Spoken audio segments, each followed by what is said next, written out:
Lilipad ang mga ibon. Tignan nyo ha.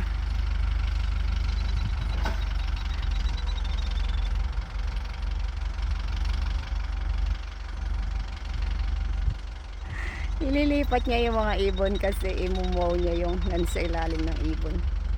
Kasi marami ng grass. So ayan. Doon sa namow, ilalagay niya yung ibon. Ang bigat niyan kaya yan hinahatak niya. Sa kanyang tractor, ayan ang mga ibon. Ibon mang may layang lumipad.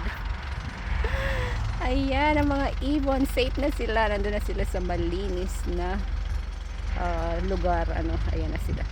Yan, steady na muna kayo dyan, stay put mga parrot.